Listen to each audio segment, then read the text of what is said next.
나는 참된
계시고 모든 연결하시니 나를 숲의 새와 같이 이끌라. 내가 기쁜 마음으로 주의 뜻을 행하면 주의 영이 함께하리라. 성령이 계시네. 할렐루야.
주님의 사랑과 거룩한 보혈의 공로를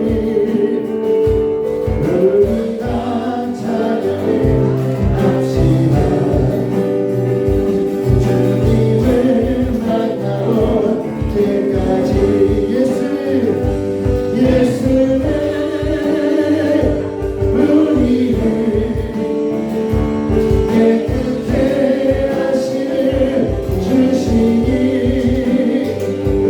그의 피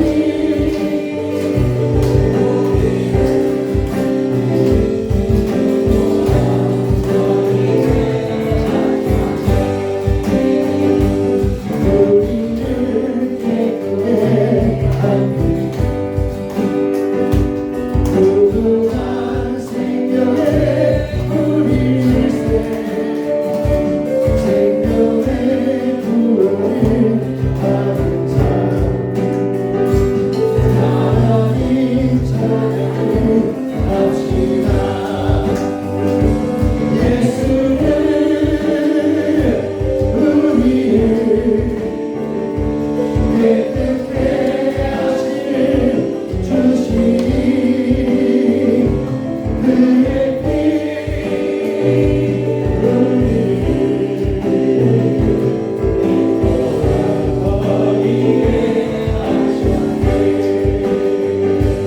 주님의 거룩한 보혈을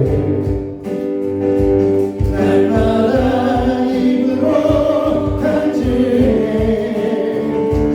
담대히 싸우며 나가세 천국에 들어갈 때까지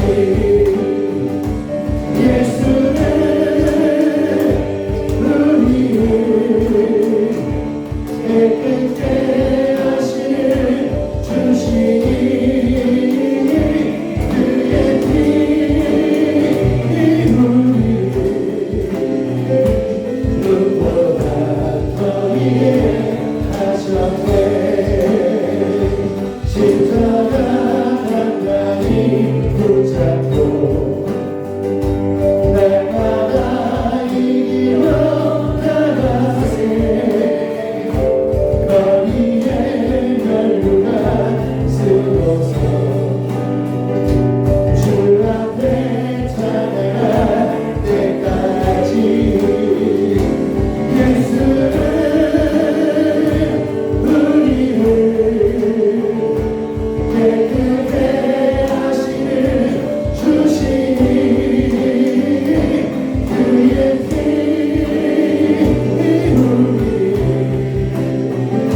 눈보다 더 위에 하셨네.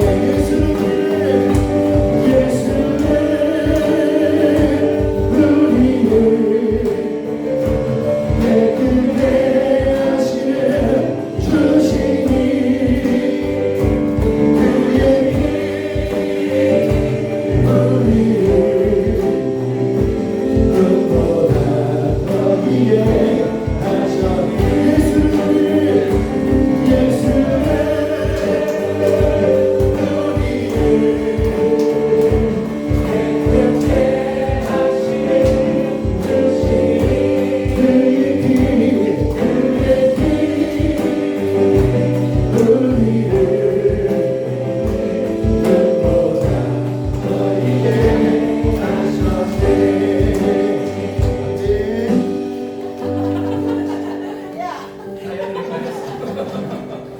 왕이신 나의 하나님 내가 주를 높이고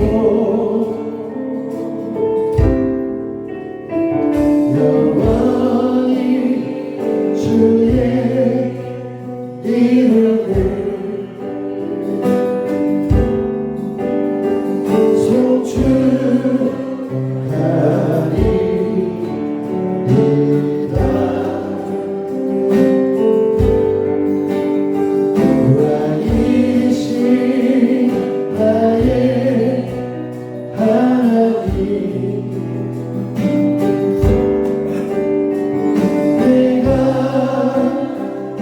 주를 높이고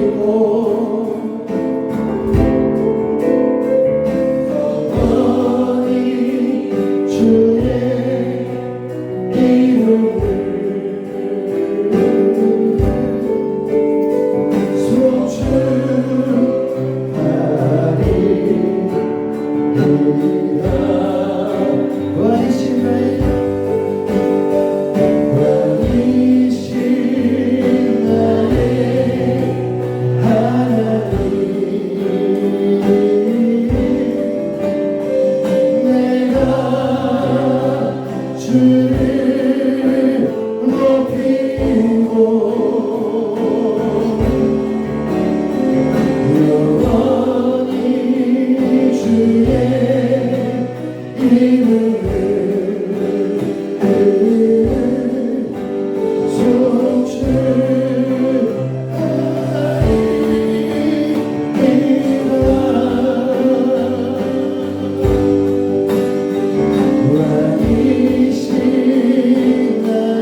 왕이신 나의 하나님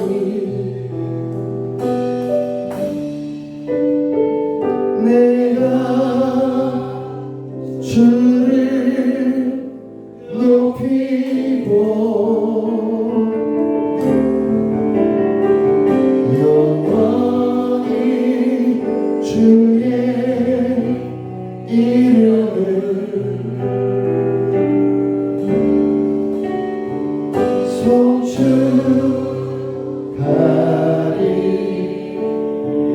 송축하리이다.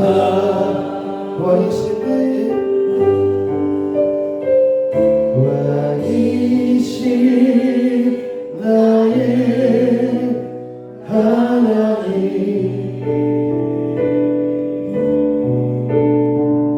내가 주를 높이고 영원히 주의 이름을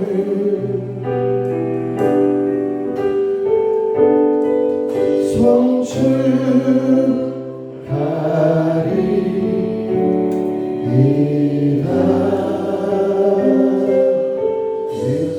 왕이신 우리 하나님을 어머니 높이고 송축하고 찬양하는 그런 우리 모두가 되었으면 좋겠습니다. 시간 우리 예배를 위해 마지막 우리 전사를 위해 다시 동성으로 기도하시겠습니다.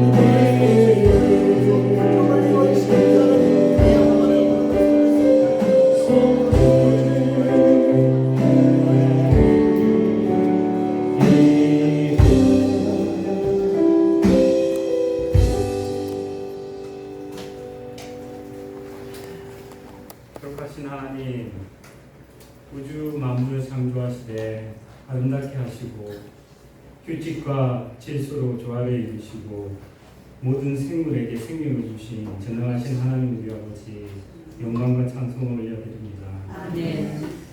대속의 은혜가 무뎌진 마음속에 세상의 즐거움으로 나를 삼고 살아오신 하나님이시요, 주님께 먼저 묻기보다 나의 판단과 생각대로 주님이 빠진 삶을 살았음을 고백합니다.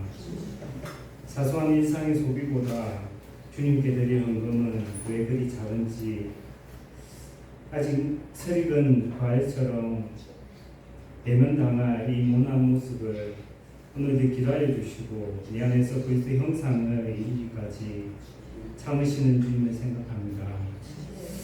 주님 이 나라를 국민이 여겨 주옵소서. 인간의 탐욕과 욕심으로 인해 정의와 법치가 무너지고 상식과 도덕조차 찾아보기 힘든 작금의 현실은 악한 인간의 본성 그대로의 모습입니다. 인간의 제된 본성은 빛보다 어둠을 더 사랑한다고 하셨기 때문입니다. 이런 때일수록 그리스도인들의 분별과 처신이 무엇보다 중요한 시기임을 인식합니다. 권력에 아부하거나 다수의 의견이라 하여 동조하지 않게 하시고 오직 진리 안에서 시대를 분별하며 어두운 곳에 빛을 발하는 덩벼와 같은 이 땅의 교회들 되게 하소서. 북한에 있는 지와 교회 형제자매들을 기억하여 주시고 빨리 공산정권이 무너져서 마음껏 자유를 누리며 예배할 수 있는 그날이 속히 오기를 소원합니다. 다가오는 6월 3일 전국 동시 지방선거와 국회의원 보궐선거가 있는 날입니다. 민주주의 선거는 가장 뜻깊은 날임에도 불구하고 염려와 걱정이 앞서는 것은 이제껏 치러온 많은 선거가 부정으로 의심받고 있기 때문입니다. 국가의 건강을 흔드는 부정선거가 일어나지 않도록 주님께서 지켜주시고 감추어진 모든 것이 낱낱이 드러나는 진실을 승리하게 하여 주옵소서. 이곳에 제사 삼는 교회를 세워주시고 주님의 귀한 뜻을 이루어 가시는 주님, 우리의 눈을 밝히사 이 땅의 어두운 부분을 보게 하시고 이곳에 예수의 사랑, 예수의 생명이 흐를 수 있도록 선한 영향력을 끼치는 또 치유하는 제사 삼는 교회가 되게 하소서. 오늘도 다음 세대 초청이나 행사를 잘 마무리하게 하셔서 감사합니다. 수고하고에서 새씀을 주님께서 기억하여 주시고 그 모든 수고 위에 주님의 은혜로운 열매를 가하여 주옵소서. 주님의 사랑하시는 종은 이상민 목사님 강건하게 붙들어 주시고 늘 성령의 신령한 말씀으로 심령에 채워주셔서 전하시는 말씀이 능력이 나타나며 거룩한 하나님의 백성으로 온전하게 세우기 부족함이 없도록 인도하여 주옵소서. 이 시간 말씀을 듣고자 합니다. 세우신 전사님 늘 강건하게 붙들어 주시고 성령의 능력으로 늘 항상 붙들어 주옵소서. 하나님의 저의 말씀 하나님의 말씀 앞에 우리의 생각과 뜻을 내려놓고 그 말씀이 우리를 변화시키도록 마음의 문을 열어 말씀에 순종하게 하소서. 예수의 시종을 주님께 의탁하며 오늘도 살아계셔서 역사하시는 예수님의 이름으로 기도합니다.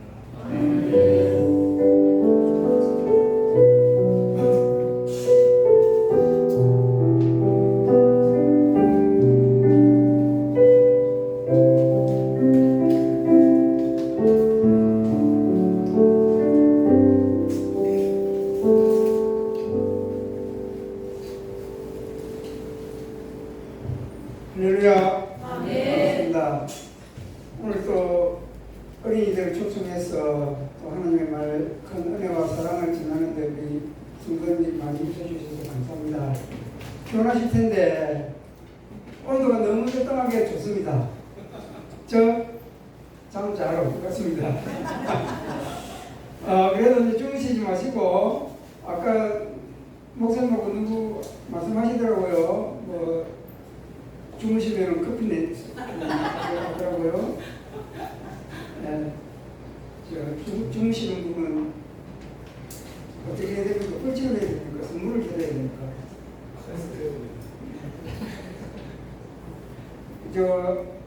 크신 은혜 받으시기 바랍니다. 네. 오늘 이제 그리스도의 상징식을 이야기하고 있는데 그 세 번째 시간으로 그리스도의 왕되심을 이제 왕이신 그리스도를 한번 나눠보도록 하겠습니다. 먼저 말씀을 읽고 시작해 보도록 하겠습니다. 오늘 말씀은 에베소서 1장 20절부터 23절까지 말씀입니다. 천천히 같이 읽어보도록 하겠습니다. 20절부터 읽습니다. 시작. 그의 능력이 그리스도 안에서 역사하사 죽은 자들 가운데서 다시 살리시고 하늘에서 자기의 오른편에 앉으사 모든 통치와 권세와 능력과 수상과 이 세상뿐 아니라 온 세상에 일컫는 모든 이름에 뛰어나게 하시고 또 만물을 그의 발 아래 복종하게 하시고 그를 만물 위에 그의 머리로 삼으셨느니라. 그의 몸이 만물 안에서 만물을 충만하게 하시기에 충만함이니라. 아멘. 한 달에 한 번씩 하는 공부 시간이 되어서 한 달이 지나면 거의 다 이제 머릿속에서 좀 지워지지 않을까 이런 생각이 듭니다. 그래서 지난번에 지난 시간에 했던 것을 잠시 보고 넘어가도록 하겠습니다. 지난 시간에는 이제 대제사장이신 그리스도신데 우리의 유일한 대제사장이시다라는 것을 말씀드렸고, 우리가 계속 생각해야 되는 것은 그리스도는 예수님은 구원이라는 뜻입니다. 맞죠? 그리고 그리스도는 그 예수님의 구원을 이루시는 예수님이 일하심을 표현하는 단어가 그리스도시거든요. 그래서 그럴 때 우리는 그리스도라고 부르고, 우리가 그리스도라고 부를 때는 예수님이 우리의 구원을 위해서 일하시는 분이다라는 것을 고백하게 되는 겁니다. 그래서 대제사장이신 그리스도는, 그러니까 그리스도께서 우리의 구원을 위하여서 대제사장으로서 일하신다라는 이야기인데, 같이 한번 읽어볼까요? 네모칸의 위에 거. 예수님은 땅에서 그의 몸을 같이 읽어보도록 하겠습니다. 그의 몸을 단번에 버리심으로 자기 백성을 그들의 죄에서 구원하시고 하늘에 오르신 후에는 우리를 위해 성부 하나님께서 계속 간구하고 기도하심으로 제사장직을 수행하십니다. 그러니까 옛날에 제사장은 어떻게 했다고요? 뭔가 희생제물을 가지고 대신해서 제사를 드렸지만 그리스도께서는 자기 몸을 희생제물로 드리심으로 영원한 제사를 하나님께 드리시고 우리를 죄를 사하여 주셨다는 겁니다. 그래서 옛날에 제사장들은 제가 생각날 때마다 여러 번 제사를 드려야 되지만 그리스도께서 드리신 제사는 단 한 번에 우리를 속죄하는 제사고, 다시 제사 드릴 필요 없는 영원한 속죄 제사를 하나님께 드리심으로 우리를 대속하셨다는 것입니다. 그래서 이렇게 우리가 죄사함이라는 것은 계속 제가 강조하는 것이지만, 우리가 죄에서 구원하는 것, 죄가 없어지는 것도 중요하지만 구원이라는 것은 하나님과 화목하는 차원의 구원이라는 것도 우리가 기억했으면 좋겠습니다. 이번 시간에는 그리스도의 세 가지 직분 중에서 이제 왕에 대해서, 왕이신 그리스도에 대해서 한번 알아보도록 하겠습니다. 우리가 특별히 왕이라고 하면은 많은 것처럼 지금은 왕이라는 것이 세상에는 잘 없지 않습니까? 물론 몇몇 나라에서는 아직도 왕이라는 그런 직분이 있는, 직책이 있는 나라가 있기는 있지만은 대부분 이제 왕은 사라지고 없습니다. 그죠? 그런데 우리가 왕이라고 하면은 어떤 사람을 왕이라고 하느냐면은 하나님께서 백성들을 다스리게 하시려고 권세를 주시고 그리고 백성들을 보호하게끔 하기 위해서 세우신 사람이 왕이거든요. 그래서 이제 제일 먼저 왕이 하는 일은 백성을 다스리는 겁니다. 이제 다스리는데 이제 무엇으로 다스리냐면은 권세가 있어야 다스립니다. 우리가 조선시대를 잠시 생각해 보면은 조선시대에는 왕들이 계속 나라를 다스렸잖아요. 그러면 이런 일들이 있습니다. 왕이 한 왕이 있었는데 백성들이 그 왕을 나의 왕이라고 인정 안 할 수도 있잖아요. 뭐 왕들은 그 조선시대 때 백성들이야 다 그 당시에 양반이다 성놈이라고 그럽니까? 천한 사람들에게 딱 두 개 정도 분리를 해서 그 양반들 외에는 왕에 대해서 별 관심이 없었는지도 모르겠지만 어쨌든 왕이 왕되는 것은 권세가 있어야 되는 거거든요. 그러면 그 권세가 어디로부터 나오느냐면은 조선시대 때는 정통성입니다. 그러니까 대충 어디에서 죽었다가 왕을 씌운다고 왕을 인정 안 하거든요. 우리가 뭐 역사 드라마를 많이 봐서 알겠지만은 그 왕으로 씌우는 사람도 만일에 후궁이나 에서 태어난 아들이면 왕으로 인정을 안 하거든요. 왜냐하면 그 정통 왕비의 적통자로 태어나야 왕으로 인정을 하거든요. 그래서 관리자는 신하들이 이쪽 편 저쪽 편 해가지고 정통성을 인정 안 하기 때문에 왕으로 받아들일 수 없다, 받아들일 수 있다, 드리는 사람으로 나누지거든요. 그래서 왜 이렇게 나누지냐면은 왕의 권세 때문에 그렇습니다. 왕이 권세가 있어야 다스릴 수가 있거든요. 그래서 이제 왕은 그 권세를 가지고 백성들을 보호해야 하는데, 그리고 우리가 역사적으로 보더라도 모든 왕이 다 백성을 다스리는 건 아니잖아요. 뭐 흥청망청이라는 단어도 있다시피 자기 자신의 쾌락을 위해서 그냥 막 살아가는 왕들도 있고 백성을 괴롭히는 왕들도 있지 않았습니까? 그럴 때는 어떤 일이 일어났습니까? 왕을 그 왕자에서 끌어내리잖아요, 신하들이. 왜냐하면 백성들을 보호하기 위해서 있는 왕이 백성들을 보호하지 않는 그 임무를 저버렸을 때는 왕에서 벗어나게 되는 것입니다. 그래서 우리가 왕과 나라의 뜻, 의미를 살펴보면 통치의 개념이고 지배의 개념입니다. 통치하고 지배는 같은 말입니까? 조금 다릅니다. 통치는 다스린다는 뜻이고 지배는 어떤 영향력을 받는다는 것이거든요. 그러니까 통치한다고 지배당하는 것은 아니거든요. 그러니까 이 말이 이해됩니까? 통치는 하는데 지배는 당하지 않는다. 그러니까 일제시대 때를 살펴보면은 우리나라를 다스린 건 일본이잖아요. 그죠? 그럼 이건 일본이 통치를 했거든요. 그러면은 일본이 우리나라를 완전히 지배했습니까? 완전히 지배를 안 했거든요. 지배당하는 사람들도 있었지만 지배를 당하지 않는 사람도 있거든요. 일본의 그 영향력이나 일본의 그런 다스림을 거부하면 지배를 받지 않는 거나 마찬가지거든요. 그러니까 대한민국의 임시정부라든지 독립투사라든지 독립운동을 했던 분들은 일본의 지배를 안 받은 거거든요. 그러니까 통치와 지배는 조금 다르게 해석될 수 있습니다. 그러면 우리가 하나님의 나라의 관점에서 그러면은 이 통치와 지배를 우리가 생각을 해봐야 되거든요. 그래서 우리가 보통 성경을 읽어보면 하나님의 나라라는 말도 나오고 주님의 나라라는 말도 나오고 그리스도의 나라라는 말도 나옵니다. 그러면 우리가 하나님의 나라, 주님의 나라, 그리스도의 나라, 우리가 대표적으로 하나님의 나라라고 이야기할 때, 그러니까 하나님의 나라와 나는 어떤 상관이 있는가? 그리고 또 교회에 다니면 다 하나님의 나라인가? 그러면 하나님이 다 다스린다고 해서 그러면은 하나님이 다스린다고 해서 다 하나님의 나라가 되는 것인가? 이런 생각을 우리가 한번 해볼 필요가 있습니다.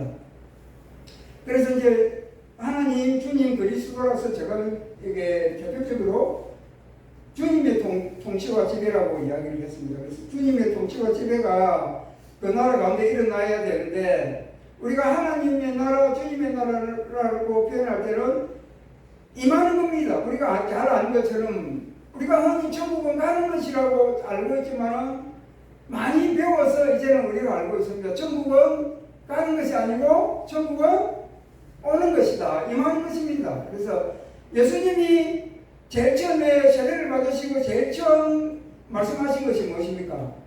회개하라, 천국이 가까이 왔느니라고 말씀하셨잖아요. 우리가 천국이 온다는 겁니다. 우리가 천국으로 가는 것이 아니고 천국이 온다는 것이죠. 우리 누가복음에 보면은 바리새인들이 예수님한테 묻죠. 하나님 나라가 어떻게 임하느냐 하니까 예수님이 어떻게 말씀하십니까? 하나님 나라는 여기에 있다, 저기에 있다고 할 수 있는 것이 아니고 하나님 나라는 어디에 있다고요? 내 마음에 있다고 있잖아요. 그러니까 우리가 하나님 나라를 가는 것이 아니고 하나님 나라가 우리에게 임한다는 이야기가 맞는 이야기거든요. 그래서 조금 전에 제가 말씀을 드렸지만은 그러니까 하나님이 다스린다고 그것이 다 하나님의 나라인가? 그리고 그냥 우리가 교회 다니면은 그것이 하나님의 나라인가 이런 거는 우리가 좀 나라가 임했는가라는 것을 생각해야 될 필요가 있습니다. 그래서 그리스도의 나라가 임한다는 것은 그리스도의 통치가 인식되어야 됩니다.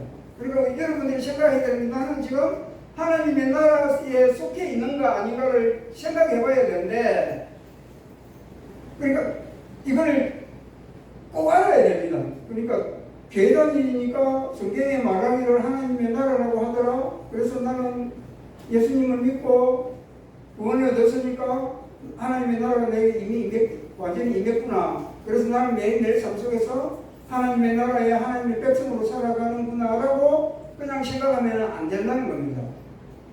그래서 그러면은 하나님의 나라가 내게 임하고 지금도 여전히 내가 하나님 나라에 속해 있고 하나님 나라에서 왕이 되셔서 나를 다스리고 있다는 것을 어떻게 알 수가 있느냐면은 내가 그 하나님의 통치를 하나님이 나를 다스리고 있는 것을 기쁘게 여기느냐 받아들이느냐가 중요합니다. 그러니까 하나님은 나를 지금 다스리시고 그러고 하는데 나는 하나님의 통치를 거부하면은 우리 가운데 하나님의 나라는 임하지 않는 거거든요.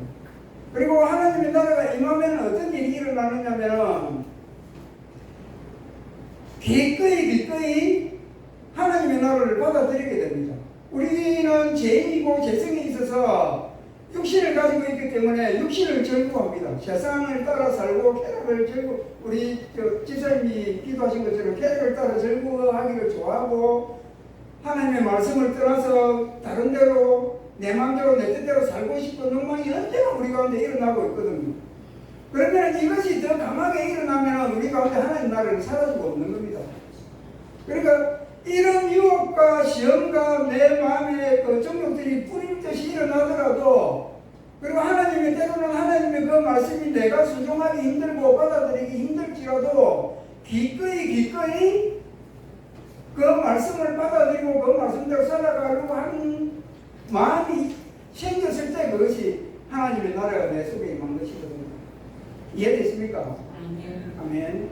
그래서 그리스도의 통치가 인식되고 기쁘게 여김을 받는 곳이 하나님의 나라고 그리스도의 나라고 하나님이 왕이 되시는 것입니다. 아멘. 생각해 봅시다. 그러면은 우리가 그냥 우리 믿음 생활을 하는 성도님들 사이에서 이런 말씀들을 많이 합니다. 그러니까 두 번째가 하나님 나라와 교회. 그럼 교회가 하나님 나라일까요? 어떻게 생각하십니까? 네. 그러면 하나님의 나라는 하나님이 우리를 다스리시고 그것을 기쁘게 받아들이고 그것을 하나님의 나라가 우리 가운데 임하는 거잖아요. 그죠?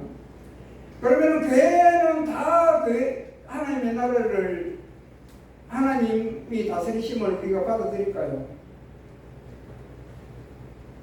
그냥 간단하게 생각하면 아니다 이겁니다. 그래서 세상에 수많은 교회라는 이름으로 모이는 그런 공동체들이 있는데 그 모든 공동체가 하나님의 나라를 하나님의 다스리심을 수용하지는 않습니다. 이해되시죠? 그러면 특별히 그런 교회들은 뭐 이단이나 사이비들이나 그런 교회들이 있을 수가 있죠. 그 다음에 우리가 제가 잡는 교회에서도 우리 제자 삼는 교회가 완전한 하나님의 통치 안에 있느냐 아닐 수가 있다는 겁니다. 그러니까 뭐 우리 목사님은 매일매일 삶이 완전한 하나님의 통치 안에서 살아가는 삶일지라도 김성수라는 사람은 아침에 일어날 때는 하나님의 통치를 인식하고 인정하고 받아들이다가도 정신때쯤 되면 하나님의 통치를 너무나 힘들어하고 해서 그냥 돌아서고 에이 나 모르겠다 난 내 맘대로 살아 몰란다 할 수도 있잖아요.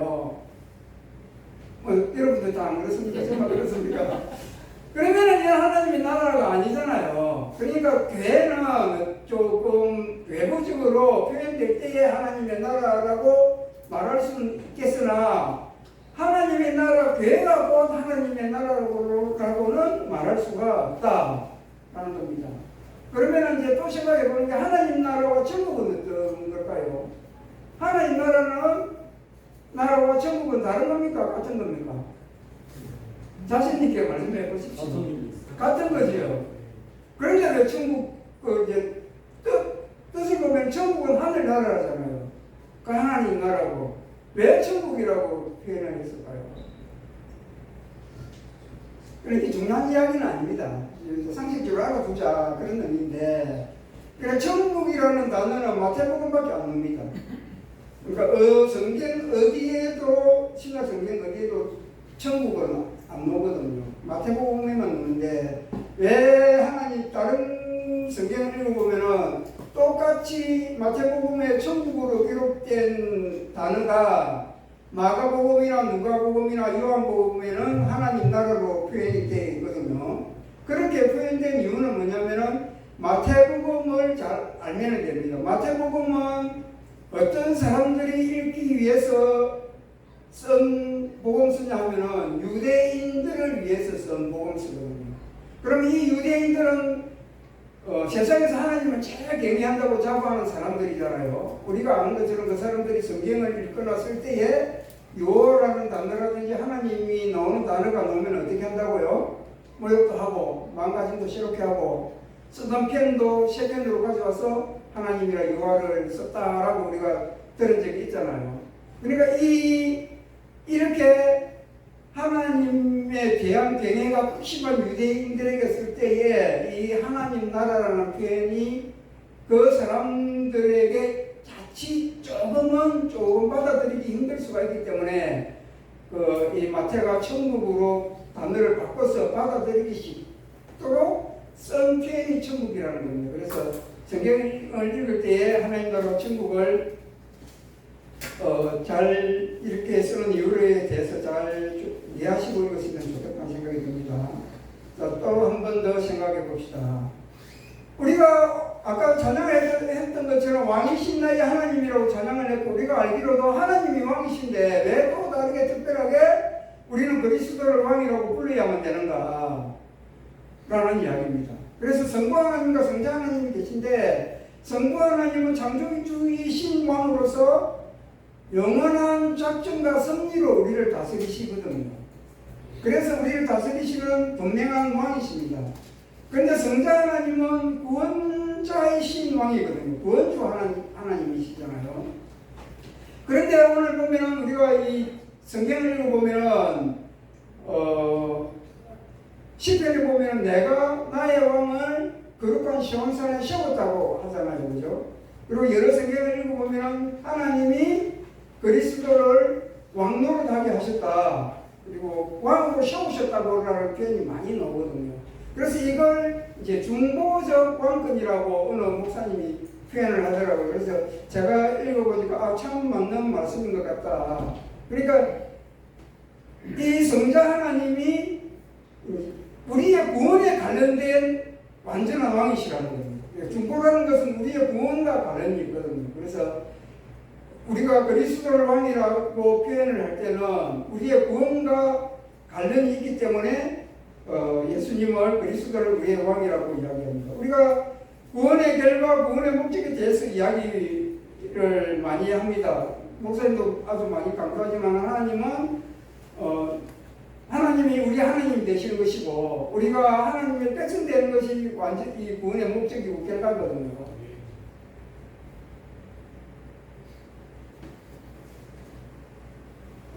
그래서 이제 이 말씀을 보면 왕과 백성이 뚜렷하게 우리가 인식할 수가 있습니다. 하나님이 그리스도가 왕이 되고 그리고 구원의 이야기니까 예수님께서 우리를 구원하심으로 우리의 왕이 되시고 우리는 그분의 백성이 되었다고 이야기할 수 있습니다. 그리고 오늘 본문에서 성경 본문에서 에베소서에서 읽은 것처럼 그리스도가 우리의 교회의 머리가 되시고 교회는 그의 몸이 되었으므로 그리스도와 교회의 관계를 이야기하게 됩니다. 이런 관점에서 보면은 이 그리스도의 왕이신 그리스도를 중보적 왕이라고 이야기할 수 있습니다. 우리가 말씀을 한번 보면은요, 고린도전서 15장 24절의 말씀을 보면은 이런 그리스도의 중보적 왕권을 잘 설명해 주는 말씀입니다. 12장 24절부터 15장 24절부터 제가 읽어보겠습니다. 그 외에는 마지막이니 그가 모든 통치와 모든 권세와 능력을 멸하시고 나라를 아버지 하나님께 바칠 때라. 그가 모든 원수를 그 발 아래 둘 때까지 반드시 왕노릇 하시리니 맨 나중에 멸망받을 원수는 사망이니라. 만물을 그의 발 아래 두셨다 하셨으니 만물을 발 아래 둔다 말씀하실 때에 만물을 그의 아래에 두신 이가 그 중에 들지 아니한 것이 분명하도다. 만물을 그에게 복종하실 때에는 아들 자신도 그때에 만물을 자기에게 복종하게 하신 이에게 복종하게 되리니 이는 하나님이 만유의 주로서 만유 안에 계시려 하심이라. 아멘. 이게 이제 고린도전서 15장이 나오는데 15장은 우리가 부활장이라고 하잖아요. 고린도전서 15장은. 그러니까 세상에 많은 사람들은 부활을 안 믿어요. 그래서 부활에 대해서 바울이 자세하게 설명을 하는데, 그런데 마지막 때에 어떻게 되는가를 이야기하고 있는 겁니다. 그러니까 마지막 때에는 예수님이 모든 만물들을 하나님께 빠져드린다는 겁니다. 그 만물이니까 거기에는 누가 있습니까? 우리도 있고 하나님 지으신 모든 만물들이니까 피조물들이 다 포함이 되는 것이죠. 그것을 다 하나님께 드릴 때는 모든 것들이 다 하나님께 복종하게 된다는 겁니다. 다른 성경을 보면 지금은 어떻습니까? 우리가 볼 때에 만물이 다 예수님께 복종 안 하고 있거든요. 그런데 그때는 만물이 다 복종하게 되는데 마지막에 어떻게 해요? 원수가 완전히 멸망을 받게 되죠. 그러니까 요한계시록 읽어보면은 제일 마지막에 어떻게 됩니까? 최후심판 때에 영원한 불못에 떨어지는 것은 사망과 음부도 영원한 불못에 떨어지잖아요. 그렇게 해서 최후심판이 끝나게 되고 우리는 영원한 영생으로 하나님과 영원토록 왕노릇 하게 되는 거잖아요. 그죠? 이렇게 모든 만물을 하나님께 바칠 때까지 예수 그리스도께서 왕노릇 하시는 이 왕을 중보적 왕이라고 이야기하게 되는 것입니다. 그래서 그리스도께서는 하나님께서 직접 세우신 만왕의 왕이시며 우리의 영원한 왕이십니다. 이게 너무 안 되는데 왜 넣을까요? 그래서 지금부터 빠르게 하겠습니다. 우리의 영원한 왕이신 그리스도께서 우리의 구원을 위해서 너무 넓게 표를 가져가시면 안 됩니다. 그러니까 더 큰 폭으로는 다른 시간에 설교를 통해서 한번 더 하도록 하고요. 오늘 우리가 사도신경 안에서 우리의 구원을 이루시는 그리스도가 왕으로서 우리에게 어떻게 일을 하시는가, 어떻게 우리의 구원을 이루어 가시고 유지하시는가를 설명해야 하기 때문에 조금 범위를 줄여서 우리의 구원과 관련된 그리스도의 왕이신 그리스도를 우리가 알아보도록 하는 것입니다. 그리고 구원을, 그러니까 그리스도는 왕으로서 제일 중요한 것이 뭐냐면은 우리를 다스리시고 우리를 그 권세를 가지시고 우리를 보호하시고 보존하시는데 왜? 파란 네모칸 구원을 누리게 하기 위해서. 그러니까 우리의 구원을 예수 그리스도께서 다 이루어 주셨잖아요. 그럼 그 구원을 잃어버리면 안 되잖아요. 그러니까 영원히 마지막 날까지 우리의 구원을 우리가 누리고 갈 수 있도록 영원한 왕으로서 그리스도께서 우리에게 일하신다는 겁니다. 그래서 그리스도께서는 우리를 다스리시고 우리를 보호하시고 보존하시고 최후 승리를 안겨주시는 일을 하시는 분이십니다. 그래 보호와 보존할 때 우리가 이렇게 이제 제가 가로를 전하는데 좀 우리가 좀 귀에 익숙하게 들려지도록 성경에는 이런 단어들이 많이 나오잖아요. 지키신다, 우리를 붙드신다라는 표현을 많이 하시니까 보호 보존보다는 그러니까 보호는 우리를 지키시는 것이고 보존은 우리를 꽉 붙들고 계신다는 그런 의미입니다. 그래서 첫 번째 이제 다스리심에 대해서 잠시 좀 알아보도록 하겠습니다. 그래서 이제 그리스도께서는 우리를 다스리시는데 어떻게 다스리시냐면은 자기 피로 값준 교회를 다스리게 되고 교회의 인물이로서 교회를 다스리게 됩니다. 이게 다 하시는 것이죠. 그러면 이제 우리가 예수님 그리스도께서 우리를 다스리시는데 어떻게 다스리시냐 하면은 말씀과 성령으로 다스리신다는 겁니다. 그러면은 우리가 그렇잖아요. 대한민국이라는 나라에 우리는 국민이고 그 대한민국을 다스리는 집권자들이 있는데 그 집권자들이 어떤 다스리는데 자기 마음대로 다스리는 건 아니잖아요. 그죠? 제도라는 것도 있고 법률이라는 것도 있고 그 틀 안에서 우리나라를 다스린다는 이야기잖아요. 그죠? 그처럼 그리스도께서도 우리를 다스리시는데 어떤 기준이 있다는 이야기고 그 기준이 뭐냐면은 방편이 있다는 거죠. 그 방편이 말씀과 성령이라는 것인데 그러면 이 말씀은 잘 알다시피 하나님의 뜻과 계획이 들어있는 것이고 그리고 하나님을 알게 하시는 거잖아요. 세상에 어느 누구도 아무리 지식이 뛰어난 사람도 자기 스스로의 지식으로는 하나님을 알 수가 없습니다. 아멘. 그러면 어떻게 우리가 하나님을 알았습니까? 하나님이 말씀을 통해서 알려주신 대로 우리가 이해하고 깨달아서 하나님이 어떤 분이신지를 알게 된 거잖아요. 그죠? 그래서 이 말씀을 통해서 우리는 하나님의 뜻과 계획을 알 수가 있습니다. 그래서 하나님이 우리에게 명령하시는 것, 우리가 또 백성으로서 하나님의 자녀로서 당연히 행해야 될 그 업무들을 말씀을 통해서 알게 되는 것이고 그리고 무엇보다도 제일 중요한 것은 하나님과 그리스도를 알게 하신다는 것입니다. 그리고 자신의 모습을 알게 되는 것이지요.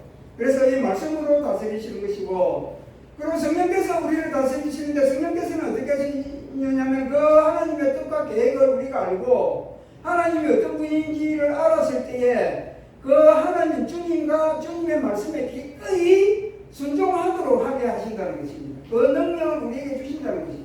우리가 능력이 있습니까? 우리가 죄인이었습니다. 그죠? 하나님의 말씀을 따라 살 수가 없습니다. 왜냐하면 우리의 육신은 어마어마한 힘을 가지고 있습니다. 우리의 욕망은 어마어마합니다. 하나님의 말씀을 챙겨냅니다.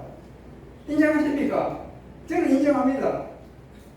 예수를 믿고 있지만 제 육신이 하나님의 말씀보다 강할 때가 훨씬 많습니다. 그래서 말씀 눈 감고 내 길대로 갈 때가 많답니다. 하나님이 이렇게 하라 하는데 하기 싫을 때 많이 있습니다. 사랑하라고 하는데 죽이고 싶을 때 있거든요.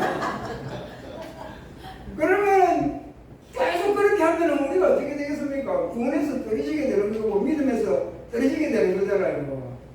그러니까 우리가 하나님의 말씀대로 살 능력이 있습니까? 없습니까? 없습니다. 그런데 오늘 우리는 여러분들은 하나님의 말씀대로 살아갑니까? 안 살아갑니까? 살아가잖아요. 이때는 살아간다고 말씀해 주셔야 됩니다. 그러면 이게 내 능력이란 말입니까? 누구 능력이란 말입니까? 성령의 능력이에요. 성령님께서 기꺼이 나는 잘 안 되는데 나는 못하고 하기 싫은데 성령님께서 능력을 주셔가지고 기꺼이 그 하나님의 말씀을 따라 살아가도록 순종할 수 있도록 해주신다는 겁니다. 그래서 그리스도께서는 말씀과 성령으로 우리를 다스리고 계신다는 것입니다. 바쁘네요. 오늘 또 마치고 모임이 있더라고요. 그 다음에 이제 두 번째로 우리를 보호하고 보존하시는 것이 그리스도께서 왕으로서 우리에게 행하시는 그런 은혜의 일들인데 이제 보호와 보존에 대해서 한번 알아보도록 하겠습니다. 그럼 보호와 보존을 하시는데 제가 자주 하는 이야기지만은 능력이 있어야 되잖아요. 그죠? 뭐 누구를 보호하려면 능력이 있어야 되는 거거든요. 그러면은 또 아까도 말씀드린 것처럼 조선시대 왕들이 그 왕으로서의 왕다움은 전통 속에 있는 것처럼 그 모든 백성들이 받아들일 수 있는 그런 정통성이 있어야 되잖아요.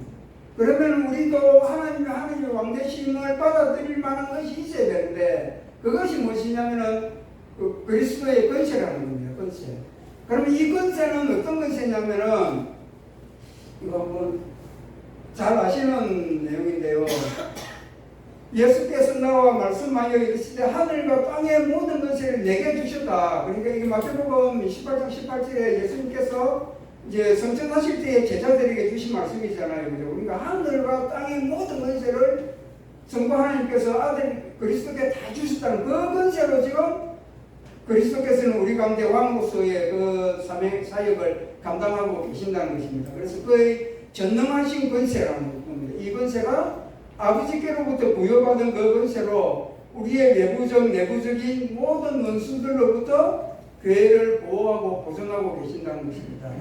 그러면은 이렇게 우리를 보호하고 보존해야만 되는 이유가 있다는 거 아닙니까? 그죠? 그러니까 그 이유는 뭐냐면 적들이 많다는 겁니다. 많은 적들이 있다는 이야기죠. 그러니까 내부적, 외부적으로 우리를 공격하는 그 세력들이 있다는 것이거든요. 맞죠? 다음 글을 보도록하겠습니다. 이게 우리 잘 아는 대로 에베소서 6장 11절에 하나님의 전신갑주에 대한 이야기입니다. 마귀의 관계를 너희 대적하기 위하여 하나님의 전신갑주를 입으라. 우리의 싸우는 것은 헬과 육을 상대하는 것이 아니요 통치자들과 권세들과 이 어둠의 세상 주관자들과 하늘에 있는 악의 영들을 상대함이라. 그러므로 하나님의 전신갑주를 취하라. 이는 악한 날에 너희가 대적하고 모든 일을 행하는 쓰기 위함이라.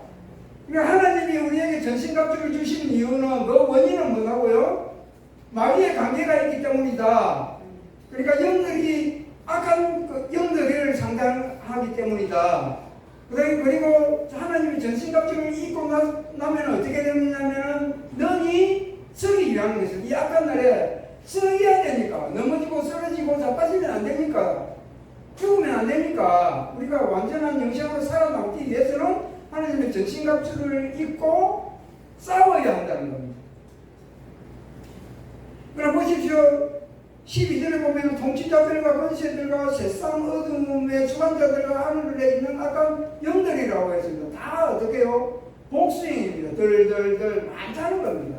하나가 아니라는 거죠. 그만큼 이 이야기는 뭐냐면 우리를 공격하는 공격의 방식이나 방법들이나 그런 통로들이 어마무시하게 많다는 겁니다. 우리가 헤아릴 수도 없고 수도 없이 지금도 그런 이런 원수들의 대적은 공격은 끊임없이 일어나고 있는 것이거든요.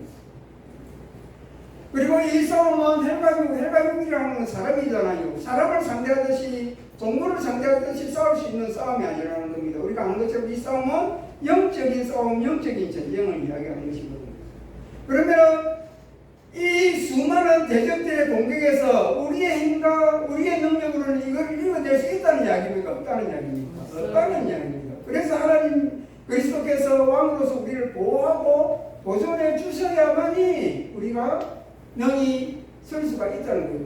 그러니까 하나님의 전신갑주를 입으라는 이야기가 이 말입니다. 그러니까 하나님의 보호와 보존을 우리가 누려야 유지를 해야 우리가 이것들로부터 이길 수가 있다는 이야기인데 잠시 사탄의 공격이라고 했습니다. 우리를 공격해오는 내부와 내부의 공격이 있다고 이야기를 했거든요.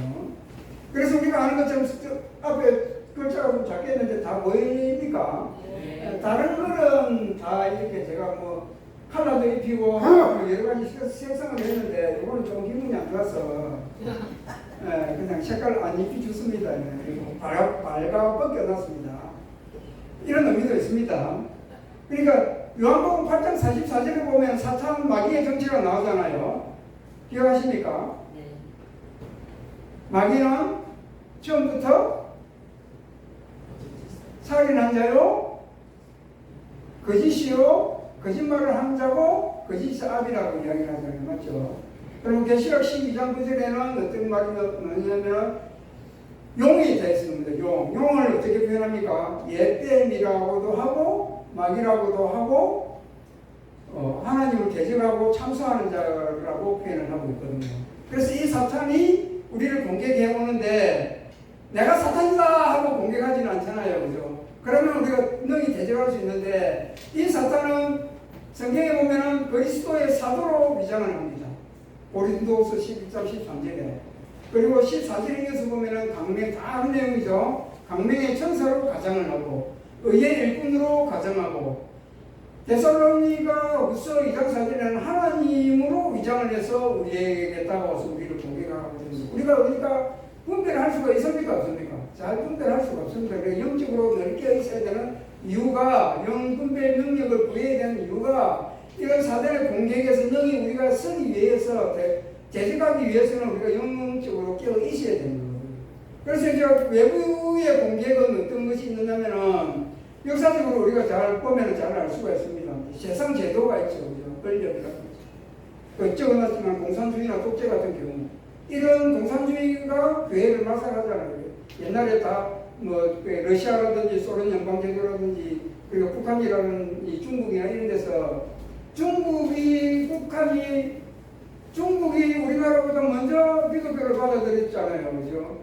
북한이 먼저 남한보다는 훨씬 더 교회가 부흥했잖아요. 그죠? 그런데 공산주의가 들어서면서 교회를 완전히 말살해버렸잖아요. 지금도 여전히 이슬람이라든지 이런 데서는 교회를 공격하고 해버리려고 수없이 공격하잖아요. 이것들이 다 그 배후에는 누가 있다는 이야기입니다.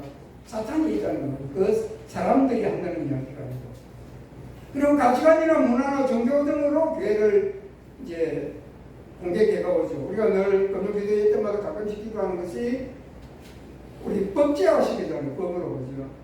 뭐 가정하잖아요. 자유를 가정하기도 하고 평등으로 가정하기도 하고 인권으로 가정을 해서 교회를 무너뜨리려고 하는 그런 제도들을 만들어내기도 하고 그리고 진화론이라든지 종교다원주의라든지 이런 이념이나 학문을 통해서 교회를 공격하기도 하잖아요. 그리고 종교 같은 경우는 이단이나 사이비들이 공격을 하기도 한다는 겁니다. 이런 외부적인 공격이 있고 내부적인 공격은 거짓과 거짓 가르침이 있고 분열과 미혹을 하게 하기도 하고 그래서 진리가 무너지고 교회가 실수가 되거든요. 요한계시록에 보면은 일곱 교회들에게 편지할 때 그리스도께서 하시는 말씀이 있잖아요. 거기에 보면 어떻게 니골라당 이란데 놓잖아요. 그죠? 너희가 니골라당이를 행위를 미워하였으니 참 잘하였다 칭찬받기도 하고 그리고 뭐 이세벨이라는 여자에 대한 이야기도 나오잖아요. 이게 갑자기 생각이 안 날까요? 그러니까 자칭 선지자가 하는 그 사람이 알고 보면 그 사람은 뭐라고요? 거짓 선지자다. 그러니까 그 이세벨과 같은 거짓 선지자라는 이야기입니다. 그러니까 교회에 들어와서 거짓을 가르친다는 거죠. 복음을 가르치는 거 아니고 다른 진리를 갖다가 가르치는 것이 아니고 거짓을 가르치고 그래서 이세벨이 했던 것처럼 행음하게 하고 우상숭배하게 만드는 것들 그것들이 그 당시 교회 가운데 일어났다는 이야기고 그리고 유대인의 해가 있지 않습니까? 그죠? 그리고 유대인의 해가 신성은 뭐라고 이야기합니까? 그리고 유대인의 모임이 있지만 신성은 사탄의 모임이다. 그러니까 그것들을 너희가 밝히 드러내서 사탄의 해라는 것을 드러내서 칭찬하는 일도 있잖아요. 그래서 이렇게 교회 내부 안에서도 거짓을 가르치고 또 거짓을 하게 되고 그래서 교회를 보고 진리에서 멀어지게 하고 떨어지게 하게 됩니다. 지금도 여전히 교회 가운데서는 우리 가운데서도 저는 들은 적이 없지만 그렇게 한 분이 있을 수 있습니다.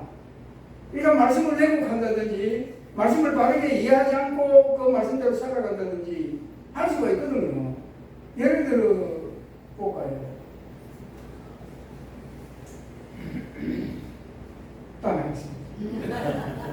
이건 이제 알겠습니다. 잘 기억하시기 바랍니다. 그러니까 내가 그 교회 내부의 공격에서는 내가 공격자가 될 수 있다는 것을 기억해야 됩니다. 그러니까 나는 내 생각으로는 이게 이제 인본주의 생각이잖아요. 내 생각, 내가 생각할 때는 말씀이 이거고 이렇게 내가 행동하는 것이 하나님께 영광을 돌리는 이야기라고 할 수도 있지만 결국에는 그것이 어떻게 해요? 진리가 아닐 수가 있고 하나님을 대항하는 내 생각일 수도 있다는 것이기 때문에 잘 생각해야만 됩니다. 그럼 그 생각을 어떻게 해야 돼? 내 생각이 틀렸는지 바른지를 알 수가 있습니다. 말씀을 봐야 됩니다. 말씀에 비춰봐야 돼요. 교리를 봐야 됩니다. 그래야만이 내 생각이 하나님 뜻에 합당하지 하나님이 기뻐하시는 진리인지를 알 수가 있는 것이거든요.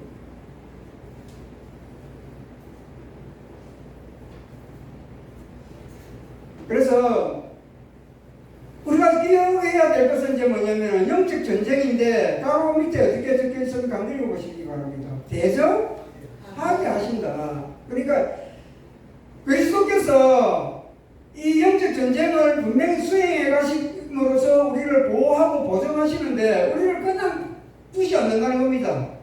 우리가 하게 하신다는 거거든요. 이게 중요합니다. 여러분 우리가 생각할 때 지난번에 목사님도 설교 시간에 이야기했지만 우리는 수없이 죄를 짓습니다. 왜요? 내가 좋아하니까 짓습니다. 없습니다. 다른 거 없습니다. 내가 그걸 좋아하기 때문에 죄를 짓는 거거든요. 그러면 돌아서면 어떻게 생각합니까? 아, 내가 죄를 짓구나. 회개를 합니다. 주님, 죄를 짓지 않게 해주십시오. 이게도 100마리도 소용없습니다. 내가 100번을 주님, 제가 죄를 짓지 않게 해주십시오. 기도하면 제가 죄를 안 짓느냐? 아닙니다. 돌아서면 또 죄 짓습니다. 그러면 죄를 안 지으려면 어떻게 해야 됩니까? 안 해도 됩니다. 안 하면 방법은 없습니다. 안 하도 됩니다. 그러니까 하나님은 그런 분이 아니라니까요. 그러니까 우리를 위해서 우리의 인격을 무시하고 기계처럼 다루시는 분이 절대 아니시거든요. 우리에게 인격이 있고 우리가 자발적으로 하기를 원하시는 분이기 때문에 하나님은 우리가 하기를 원하시는 거예요. 그러니까 죄는 안 지어도 되는 거고 죄질 자리에서 도망치면 되는 거거든요. 그러니까 죄를 피하면 되는 거거든요. 그와 마찬가지로 우리들이 공격해가 오는 외부랑 내부의 공격이 끊임없이 야마부가 죽고 그리고 완전한 최후 승리를 얻어서 모든 사망이 원수가 엄부가 깰바당해서 불못에 떨어지는 그 순간까지 공격해 올 거잖아요. 그죠? 그 공격에서 이겨내는 방법은 싸워야 된다는 거예요. 싸워야 돼요. 대적을 해야 됩니다. 그리고 그 대적을 하는데 아까도 이야기했지만 우리가 힘이 있으니까 뭐가 좀 없거든요. 훨씬 마귀는 우리보다 지혜롭잖아요. 기억해야 됩니다. 그리스도의 사도로 가장을 합니다. 하나님으로 가장을 하고 천사로 가장을 하고 의인의 분으로 가장하는 그 천사들 앞에서 우리는 속속을 챙길 수밖에 없지만 하나님께서는 그러니까 그리스도께서는 성령으로 우리를 무장시켜 주신다는 겁니다. 그래서 원수를 대적하게 하시는 거거든요.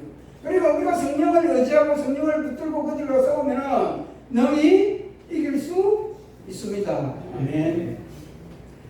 그 다음에 또 넘어가도록 하겠습니다. 세 번째는 이제 최후 승리입니다. 이렇게 영적 전쟁을 통해서 우리를 보호하고 보상하시는 그리스도께서는 우리를 완전한 최후 승리로 인도해 가시는 겁니다. 그래서 영생을 상을 주시고 구원을 완성해 주시는 것이죠. 그래서 그들의 그 원수들을 완전히 무찌르고 완전히 통제하십니다.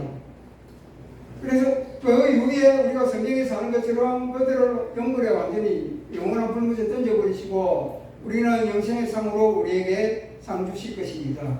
그래서 지금도 그리스도께서는 우리가 얻은 구원은 우리가 해서 얻은 구원은 아닙니다. 아멘. 오직 그리스도의 공로로 우리가 구원을 얻었고 그 공로로 우리가 얻었다 여기심을 받는 겁니다. 우리는 의로운 적이 한 번도 없습니다. 그리스도를 보시고 십자가에 달려서 우리 죄를 사해 주신 그리스도의 공로를 보시고 하나님께서 우리를 의롭다고 여겨 주시는 것 뿐입니다. 그래서 그 의를 우리에게 주신 그 의를 그리스도께서 보호하고 보존하고 효과 있게 한다는 겁니다. 그래서 우리가 불의하다는 것은 하나님의 진노의 대상일 뿐이고 우리가 의를 입었다는 것은 그 진노가 완전히 사라졌다는 것을 이야기하는 거거든요. 그래서 우리에게 있는 의는 영원한 의가 되는 겁니다. 우리의 노력으로 일어난 영원한 의가 아니고 그리스도의 공로로 얻은 영원한 의고 영원히 까질 수 없는 의입니다. 우리 잘 아는 말씀입니다. 내가 그들에게 영생을 주노니 영원히 멸망하지 아니할 것이요 그들을 내 손에서 빼앗을 자가 없느니라. 아멘. 너무 감사하지 않습니까? 너무 안심이 되지 않습니까? 너무 다행이라 싶지 않습니까? 그리스도께서 지금 우리의 왕이 되셔서 이렇게 우리의 구원을 완전한 영생으로 완성하시기 위해서 우리를 다스리고 우리를 보호하고 보존해서 그 어떤 공격에서도 우리가 능히 성령의 능력으로 대적해서 이기게 하시도록 우리를 인도해 가시는 그리스도이십니다. 그리고 최후의 마지막 영원하신 왕으로서 그 왕권을 하나님 앞에 돌려드릴 때까지 우리를 영원한 의로 우리를 인도해 가실 줄을 믿습니다. 아멘. 그래서 우리의 영원한 왕이신 그리스도에 대해서 우리가 알아봤습니다. 이제 마지막으로 결론을 맺고자 합니다. 우리가 그리스도의 세지품과 우리의 구원에 대해서 알아봤습니다. 그리스도는 우리의 큰 선지자이십니다. 그래서 우리가 우리에게 하나님이 어떤 분이신지 그리스도가 어떤 분이신지를 알게 하고 또 내가 어떤 존재인지를 알게 합니다. 그래서 나는 죄인이고 영원한 죄로 인해서 영원한 하나님의 행걸, 하나님의 진노에서 살아갈 수밖에 없고 그 죄로 인해서 비참한 존재임을 깨닫게 합니다. 그러면 어떻게 해야 됩니까? 나를 구원해 줄 수 있는 분을 찾아야만 되죠. 그분께로만 나아가야 되는데 그때 우리의 유일한 대제사장이신 그리스도께서 우리의 죄를 대신해서 어린 양이 되셔서 자기 몸을 단번에 드리는 영원한 한 번의 제사로 우리를 죄를 대신해 주셨습니다. 그래서 하나님과 화목하게 하시고 우리를 의롭다 해 주셨습니다. 우리의 영원한 왕이신 그리스도께서는 하나님 보좌 우편에 계셔서 성령과 말씀으로 우리에게 하나님의 뜻을 가르쳐 주시고 영원한 왕으로서 교회를 다스리고 보호해 주십니다. 아멘. 이제 정리를 하도록 하겠습니다. 그러면 이제 그리스도께서 우리의 이렇게 세 가지 직분으로 우리를 이제 일하시는데 이것을 누려야만 되잖아요. 그죠? 그러면 누리는 방법이 있습니다. 그것이 무엇입니까? 믿음입니다. 믿음. 그러니까 받아들여야 된다는 겁니다. 여겨야 된다는 겁니다. 그러니까 그리스도가 나의 선지자시다. 그리스도가 나의 대제사장이시다. 그리스도가 영원한 나의 왕으로서 지금 나의 구원을 위하여서 끊임없이 일하고 계신다는 것을 기억해야만 하는 것이거든요. 그래서 믿음으로 받아들여야 됩니다. 나의 공로나 나의 힘으로 이걸 이룰 수 없는 일이거든요. 믿음으로 받아들여야 됩니다. 우리는 때로 잘 아시는 것처럼 우리 삶이 강야와 같은 삶입니다. 맞죠? 수많은 유혹과 핍박이 일어나는 곳에서 우리가 살아가고 있습니다. 그래서 때로는 우리가 넘어지고 쓰러지고 자빠집니다. 실패를 경험하고 자세를 경험하기도 하고 절망에 빠질 때도 있습니다. 맞죠? 그런데 기억해야 될 것은 쓰러지고 자빠지고 넘어져도 땅바닥에 넘어지는 거 아닙니다. 그게 비록 우리가 물리적으로 육체적으로는 땅바닥에 넘어질지라도 우리가 쓰러지는 그곳은 어디냐면 하나님의 손에 쓰러지는 겁니다. 아멘. 그리스도의 품에 쓰러지는 것입니다. 아멘. 우리가 절망하고 좌절할지라도 성령의 능력으로 우리를 일으키시게 하시는 것입니다. 아멘. 그런 믿음으로 예수 그리스도의 왕 대신, 예수 그리스도의 제사장 대신, 예수 그리스도의 선지자 되심으로 우리에게 지금도 살아계셔서 일하시는 분임을 믿고 날마다 믿음으로 그분을 붙들고 살아가는 우리가 되기를 원합니다. 네. 그래서 우리가 한번 이런 마음으로 찬양을 해보는데요. 바꿔주시면은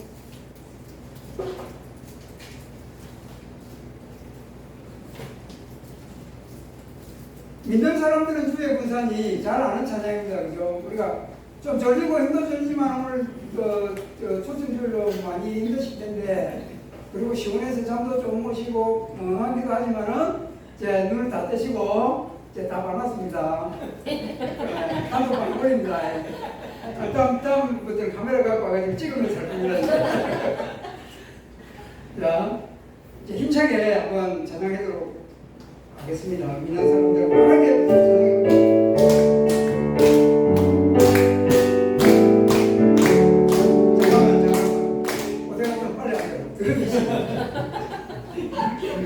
신나게 주문하고 그 군대 행진가처럼 군가처럼 해봅시다. 군가처럼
우리에게 하나님을 알게 하시고 우리 모습을 알게 하시고 날마다 깨닫게 하셔서 오직 우리가 그리스도께로 나아갈 수 있는 길을 열어주셔서 감사합니다. 하나님 아버지 지금 마음으로서 우리를 다스려 주셔서 감사합니다. 영원한 그 통치를 기뻐하고 기꺼이 받아들여서 우리가 성령의 능력으로 하나님과 동행해 갈 수 있도록 은혜 베풀어 주시기를 원합니다. 제사 삼는 교회가 진리 가운데 우뚝 서게 하여 주시고 또 이 강단이 진리를 선포하는 강단이 되게 하여 주시고 우리가 진리의 삶을 살아내어서 영적 전쟁에서 승리하고 죄의 승리를 위하여서 살아가는 또 이루어가는 교회 되게 해주시기 다 같이 기도하도록 하겠습니다.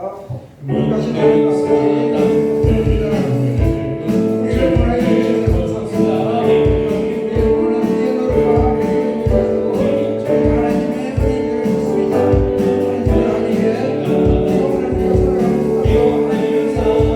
하나님의 영원한 살아가는 하나님의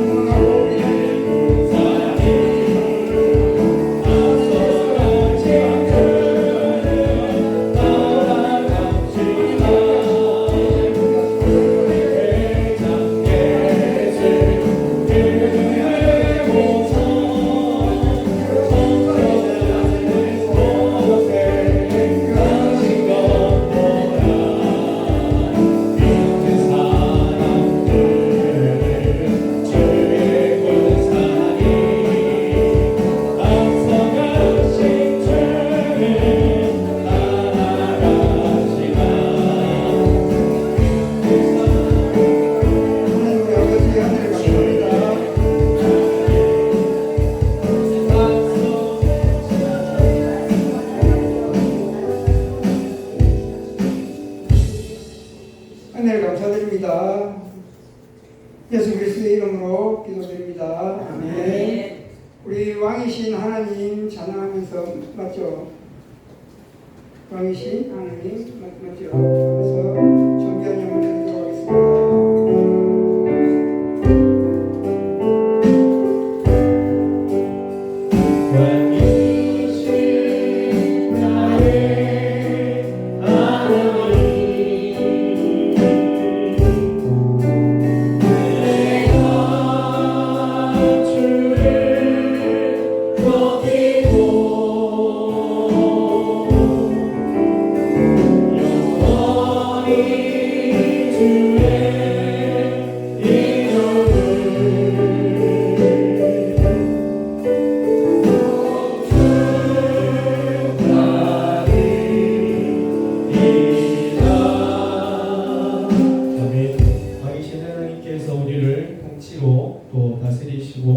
보호하시고 보존하시고 그리고 승리를 이끄심을 믿습니다. 아멘.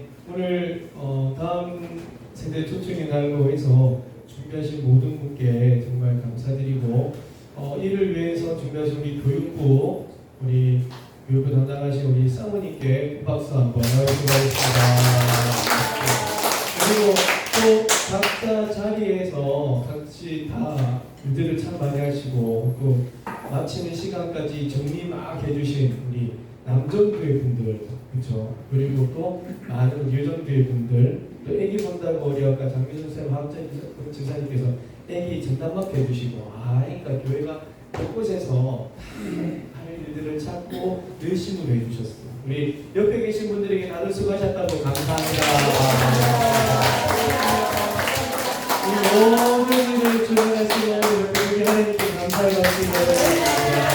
하나님께 저희 대한민국을 더 귀하게 사용해 주시기를 감사합니다. 네, 혹시 다른 광고 있으십니까? 오늘 무수당 15일 잠깐 하고 그렇게 마치도록 하겠습니다. 없으시면 제가 기도하겠습니다.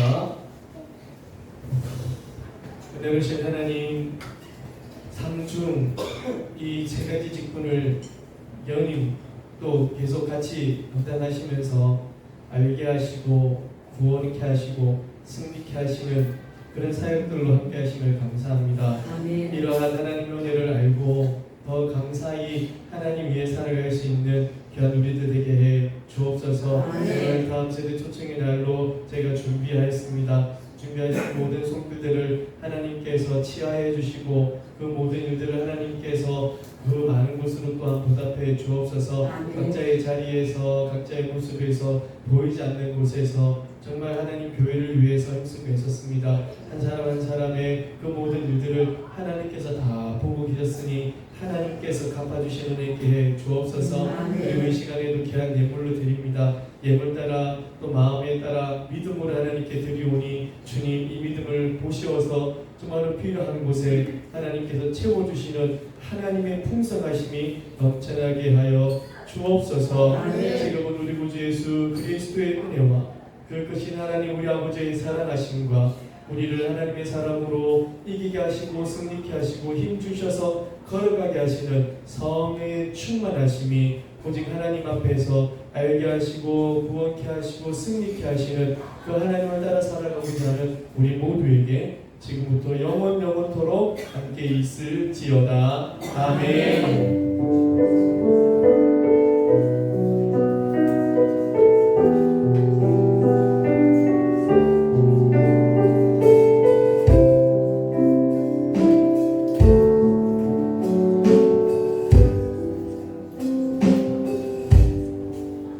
이번 한 주간도 하나님 안에서 승리할 수 있도록 성령으로 충만하십시오. 샬롬.